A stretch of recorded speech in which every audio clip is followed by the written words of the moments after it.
Voltando então,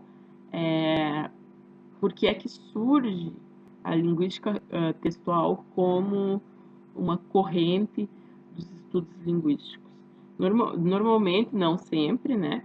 Mas normalmente a linguística vem para dar conta de algum elemento que a gramática tradicional não dá conta. Quando eu digo gramática tradicional, eu quero enfatizar bem o gramática tradicional, porque eu tenho vários tipos de gramática, né? Eu tenho a gramática internalizada, que é o meu conhecimento tácito, meu conhecimento internalizado sobre o que é a língua, sobre a minha língua, né? Aquilo que é aceito dentro de uma comunidade linguística ou não.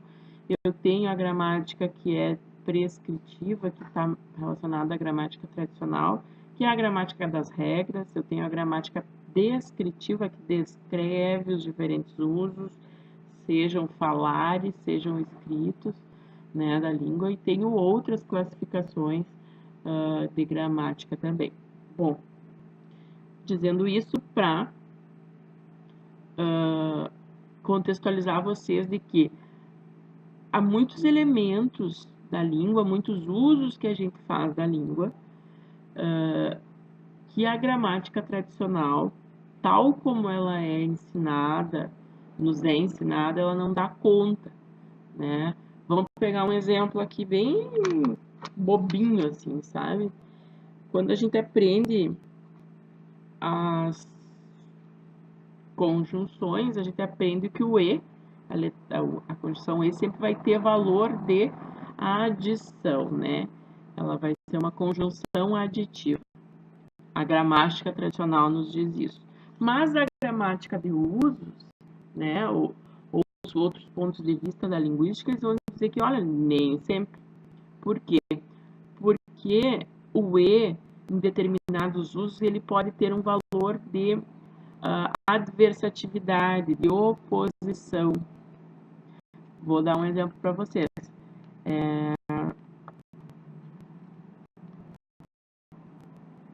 Eu queria sair, vou dar uma frase assim, tá? Eu queria sair, minha mãe me disse e minha mãe me proibiu. Eu queria sair, vou escrevendo aqui. E minha mãe.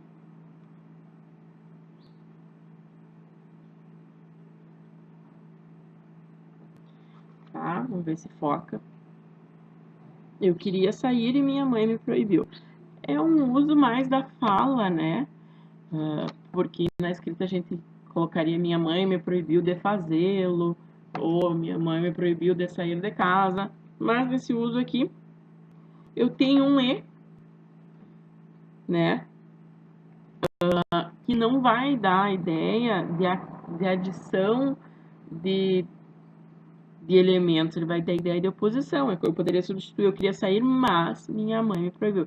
Então, vejam, a gramática tradicional, a gramática normativa que dita normas, não dá conta desse uso.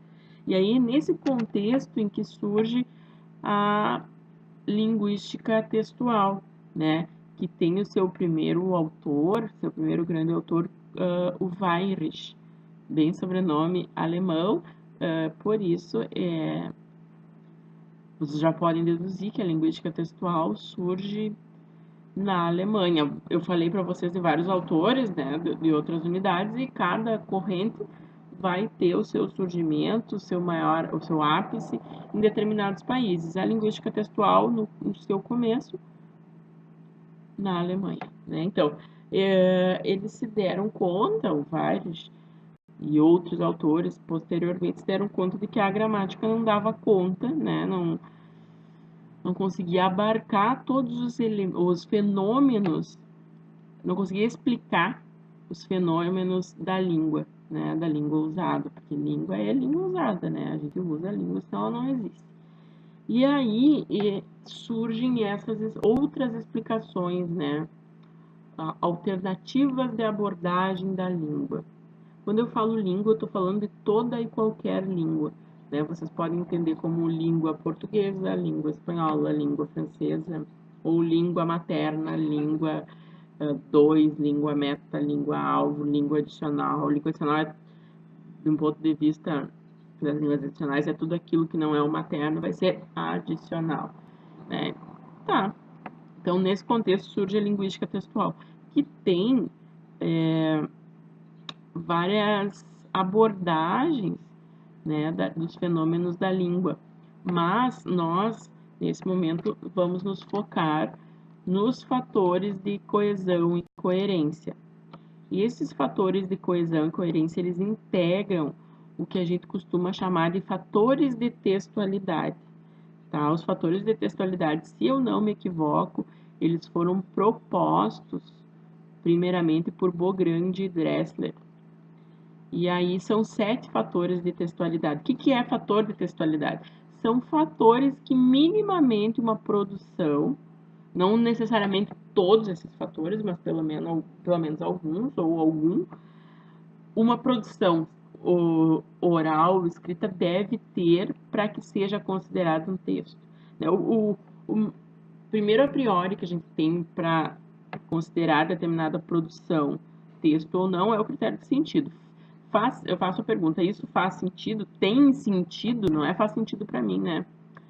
Tem sentido dentro da comunidade de fala, comunidade linguística em que eu vivo, e aí vamos pensar no contexto do Brasil, a resposta é sim ou não. Se sim, é texto, se não, é não texto, né? Nem tudo que é escrito é texto, porque para ser texto tem que ter sentido.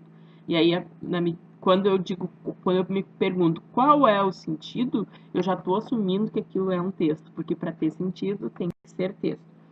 E aí, o Bogrand e Dressler trazem 7 fatores de textualidade. Eu vou só falar deles para vocês, assim. Seria talvez relevante, eles são um assunto bem. Eu gostei muito de estudar isso quando eu estava na faculdade, já faz mais de 10 anos que eu vi esse tema, e assim, é um tema que me interessou bastante porque ele consegue explicar vários fenômenos da língua. E muitas vezes não só dentro da língua, mas da linguagem, né? Que está extra língua. Então, talvez valha a pena vocês darem uma procurada a respeito disso. Então, eu tenho aí 7 fatores, 2 deles são coesão e coerência, e nos sobram 5 para eu comentar com vocês. Eu tenho o fator da informatividade, que fala mais ou menos assim, um texto não deve ter nem somente informações novas, a ponto do meu leitor não ser capaz de identificar todas essas informações, e nem somente informações já dadas, já conhecidas, a ponto do meu leitor não ter interesse pelo meu texto. Então, o texto deve ser sempre um equilíbrio entre aquilo que é novo e aquilo que já é dado, né? Então, eu preciso reconhecer elementos, reconhecer informações e, ao mesmo tempo, recolher informações novas com o texto. A intencionalidade está voltada no autor, né? Qual é a intenção, o efeito que eu quero causar com aquele texto. Um fator de textualidade. A aceitabilidade diz respeito ela está mais focada no interlocutor, né, no leitor, se a gente for pensar em texto escrito. Então, qual vai ser a minha expectativa de aceitação desse texto, né, sobre o tema que eu vou falar, o contexto em que eu vou publicar, eu vou divulgar esse texto, né, então tudo isso vai influenciar. A situacionalidade, que tem a ver com situação, diz respeito, de fato, a esse contexto de uso, ou contexto de circulação do meu texto. E a situacionalidade tem que levar em conta qual é o conhecimento prévio que eu gostaria que o meu leitor tivesse, quais são as informações que eu gostaria que ele já compartilhasse comigo, né, que fosse algo, coisas que eu não precisasse explicar, quais são os elementos novos que eu vou trazer, né. Tem muito a ver com o gênero isso, né, então eu dizer determinadas coisas em determinados contextos de diferentes maneiras, né? Aí eu tenho a intertextualidade, que são as relações que os textos estabelecem entre si.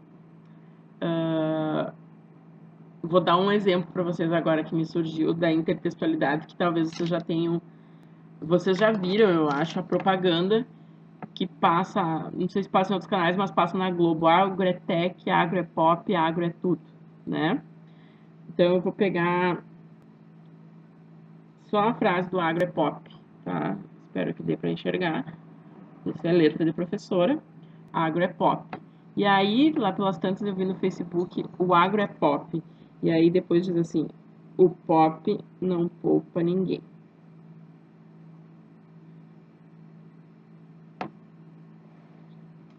Tá? O pop não poupa ninguém. Claro, foi um meme, alguma coisa que eu vi assim, criticando essa visão do agro, né, do agronegócio, que privilegia os grandes e deixa de lado a agricultura familiar, etc. Mas de que maneira isso foi feito? Isso tem um intertexto aqui, eu tenho um texto do Agro é Pop da propaganda dialogando com o Pop não poupa ninguém, que talvez alguns de vocês conheçam, outros não. A música do Engenheiros do Havaí que dizia o Papa é pop, o Papa é pop, o pop não poupa ninguém, né? E aí tem essa intertextualidade dizendo o agro é pop, o pop não poupa ninguém. Vejam, é um texto dialogando com outro. Isso é intertextualidade. E aí, então, eu falei de 5 fatores, e agora a gente vai se deter um pouco mais nos fatores de coesão e coerência, que são, de fato, os fatores que são mais estudados, né? O fator de coesão, ele é aquilo que tem de mais palpável, mais concreto, entre aspas, na análise de textos, né? E aí a coesão e coerência são aquilo que vocês vão estudar de fato, né, nessa unidade. Então vocês vão ter que produzir uma análise de texto dentro daqueles sites que eu pedi para vocês, né, do El País. Vocês podem escolher se vão fazer a análise no texto português ou no texto espanhol, né? Algum texto do El País, uma notícia do Telesur, da La Nación, ou da Gaúcha ZH, ou do Correio do Povo. É uma escolha de vocês. Né? E aí a coesão e a coerência, como sempre, vai ter mais de um autor dando diferentes pontos de vista a respeito disso. A gente vai estudar mais especificamente o que Fávero, Leonor Lopes Fávero e Ingeborg Koch, ou Koch, pensam a respeito disso. São autoras brasileiras, lembrem-se que a gente está privilegiando nesse semestre repercussões das teorias linguísticas no Brasil, né? Então a gente estuda a teoria linguística e pensa, e aí no Brasil como é que aconteceu, né? Então a gente viu isso com Marcos Banho, né? A gente viu isso com o Valdir Flores. O Valdir Flores foi até meu orientador no doutorado, está sendo, né? Não terminei ainda. Agora a gente tem na linguística textual Leonor Lopes Fávero e Ingeborg Koch, que são grandes nomes da linguística textual no Brasil, né? Que pensam a Ingeborg Koch, principalmente, ela pensa muitas questões de sala de aula, de leitura, de produção de texto, de compreensão, interpretação, e pensa também esses fatores de análise de língua, né? Então, a gente vai privilegiar a Fávero e a Koch. E aí, assim, o que eu poderia sugerir para vocês como um método de entrada nessa teoria? É vocês irem até a página 58, se não me engano, que é onde tem um esquema bem bacana, eu acho que ele é bem produtivo, de todos os elementos da coesão, né? E aí vocês irem, a partir dali, e ir buscando no texto o que é a coesão referencial, coesão recorrencial, a coesão sequencial, né? E todos os elementos que tem aí dentro dessa coesão, né? Se a gente for pensar, assim, fazer uma analogia, é uma analogia. A coesão é como se fosse, eu tenho tijolos, tá? Os tijolos são os elementos da língua, tá? Não necessariamente a palavra, mas os elementos da língua. Eu tenho tijolos em todos os lugares. Eu tenho tijolos que podem estar dentro de uma loja de material de construção e eles estão lá tirados num canto, né? Eu sei que são tijolos, então eu poderia pensar isso dentro de um dicionário, né? São tijolos ali. e que eu vou retirar dali daquela loja de materiais de construção para dar alguma função para esses tijolos. Eu posso construir muro, eu vou construir casa, vou fazer até móveis, às vezes as pessoas fazem pias e tal, né? Enfim, vou dar um uso. E aí o uso são os usos da língua, né? Pensando na relação tijolo como elementos da língua, né? Bom, digamos que eu vá construir uma casa com esses tijolos, né? Então eu tenho os elementos da língua e eu quero construir uma casa. Para eu construir essa casa, não adianta só eu ter o tijolo. Eu preciso usar o cimento, a liga que junta todos eles. Essa liga é a coesão. São os elementos que vão juntar os tijolinhos da língua para que no final eu consiga construir uma casa. Uma casa é o sentido, o global, o todo, que vai ser a coerência, que vai me possibilitar pensar que aquilo é um texto ou não. Texto ou não é uma casa ou não, né? Então eu posso começar, eu botei cimento, tudo, tarará, mas não virou uma casa, ele virou, sei lá, uma coisa parecida com casa, mas não é casa. Às vezes eu tenho o cimento, que é o elemento de coesão, e aquilo não se torna um texto, não se torna uma casa, né? Às vezes eu tenho uma casa que não usa cimento, né? Tem aquelas casas pré-moldadas com laje hoje, que é só encaixe, mas é uma casa. Então eu tenho coesão sem coerência e eu tenho coesão sem coerência e tenho coerência sem coesão.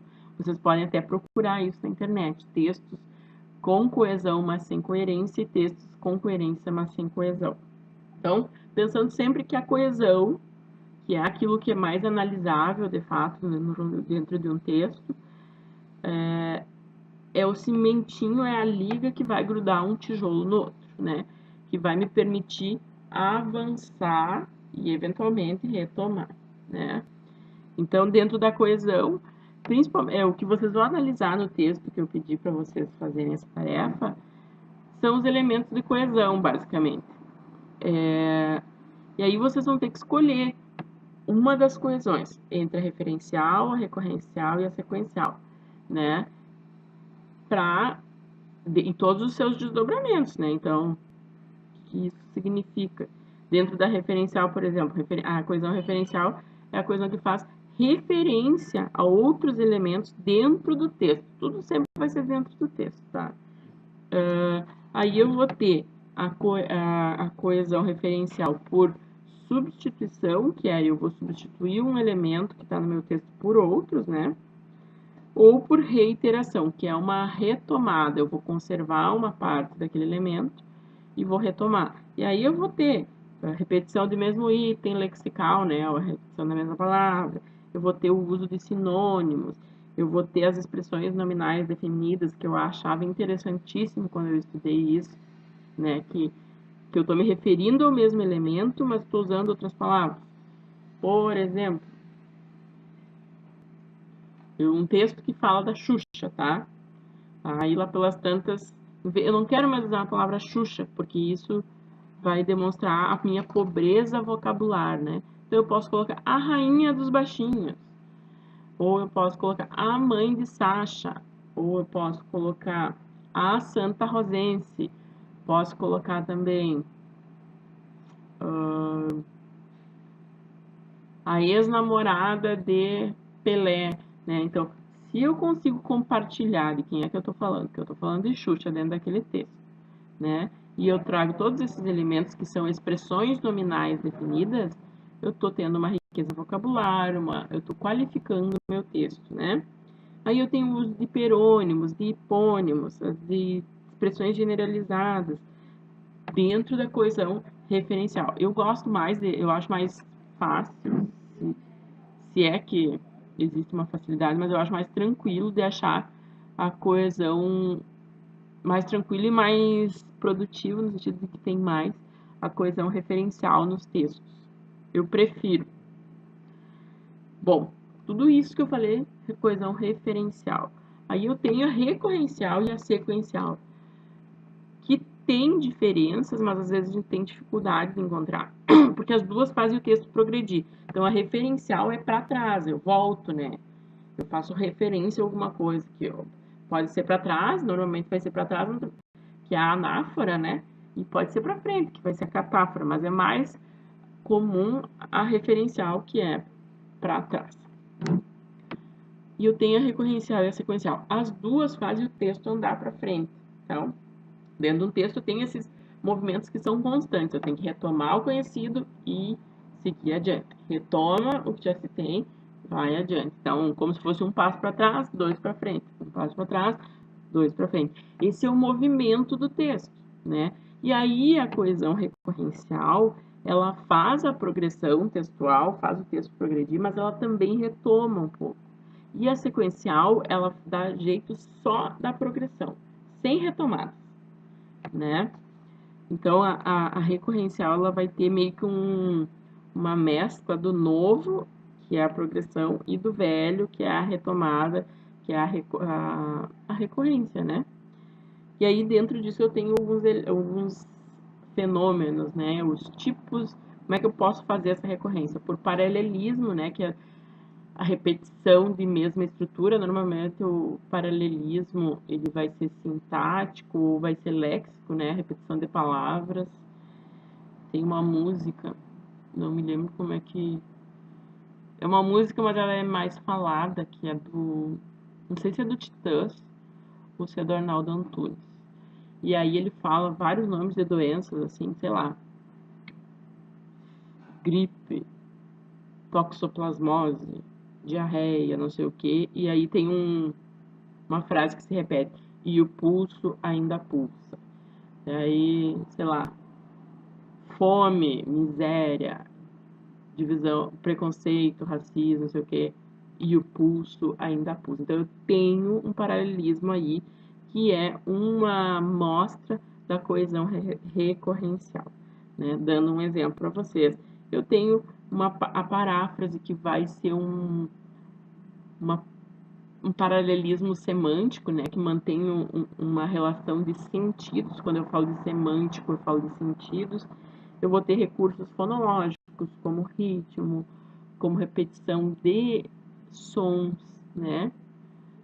O mesmo exemplo ali que eu dei antes para vocês do pop, ou a música do Engenheiros do Havaí. O papa é pop, o papa é pop, o pop não poupa ninguém. Pá, pá, pá, pá, pá, pá, pá, pá, pá, pá, né? Vejam que tem né, ao longo desse texto. E aí, na sequencial, eu vou fazer essa progressão, né? Então, eu falei da recorrencial, falei da referencial, e aí a sequencial vai ser o meu texto progredido. O que eu quero de vocês com essa análise? Como é que isso deve ser feito? Eu não sei como é que deve ser feito, porque isso é liberdade de vocês, mas eu faria da seguinte maneira. Sei lá, vou pegar aqui um texto qualquer, pegar até aqui no celular um texto qualquer, entrar no site aqui do Telesur, surtv, tv.net,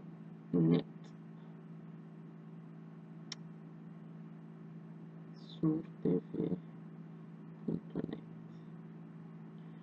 Eu vou entrar, vou escolher uma notícia, assim, claro que eu não vou escolher qualquer notícia, já que é permitido escolher, escolham algum texto que se preste para fazer essa análise, né?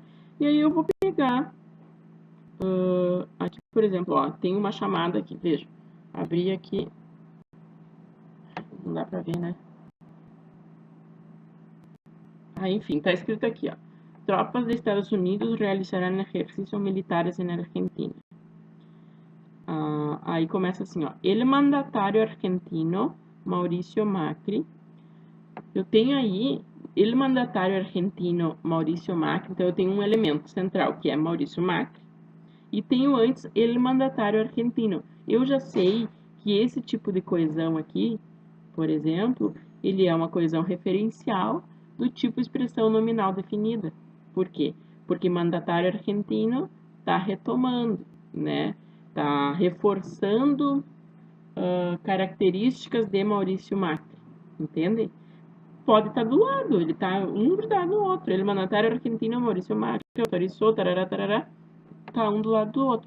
E aí, como eu faria? Eu pegaria o texto, e, enfim, copiaria para o Word, copiaria, colaria e numeraria as linhas. E aí, cada elemento que vai surgindo, eu consigo colocar lá no final, por exemplo, aqui. Vou pegar uma folha. Linha 2, el mandatário argentino. Argentino. Olha só. Isso aqui é outro assunto. El mandatário argentino, né, na linha 2. Eu posso colocar expressão nominal definida que se refere a Maurício Macri. Vocês estão me entendendo? Isso pode ser com pronome, com verbo, com advérbio, com adjetivo, né? Não necessariamente com classes de palavras, mas é que lá na referencial vai ter proformas, né? Nominais, pronominais, adverbiais e por aí vai, porque são substituições. É mais ou menos isso que eu gostaria que vocês fizessem, né? Eu não sei se ficou claro o que é que eu quero de vocês. Tá, tem alguns exercícios lá que vocês têm que fazer, mas acho que os exercícios não vão gerar muitas dúvidas. O que vai gerar mais dúvida é essa liberdade que vocês vão ter para analisar textos, certo? Eu vou encerrar por aqui, eu espero que vocês consigam dar conta da tarefa. Não é uma unidade em que vocês vão ter que ler muitos textos, né? Vejam que, assim, em termos teóricos, ela está mais tranquila, porque não está tão pesada de textos como a unidade passada. Mas eu tenho uma tarefa mais prática para fazer, que é pegar um texto e ver, bom, como é que isso tudo se aplica, né? Dentro do meu texto. Mas eu vou escolher só, eu estou sendo boazinha, né? Não precisa analisar todos os elementos. Eu escolho um tipo de coesão e aí os desdobramentos dela. Se eu vou escolher a referencial, eu vou usar todas as nomenclaturas que estão por ali. Se eu vou usar a recorrencial, toda a nomenclatura que está compreendida nesse universo. E a sequencial, a mesma coisa. Tá bem? Qualquer dúvida que vocês tiverem, vocês entrem em contato comigo, eu estou aqui para isso, ou entrem em contato com as tutoras. A gente vai ajudar vocês na medida do possível, tá bom, queridos? Um abraço e até a próxima unidade. Tchau, tchau.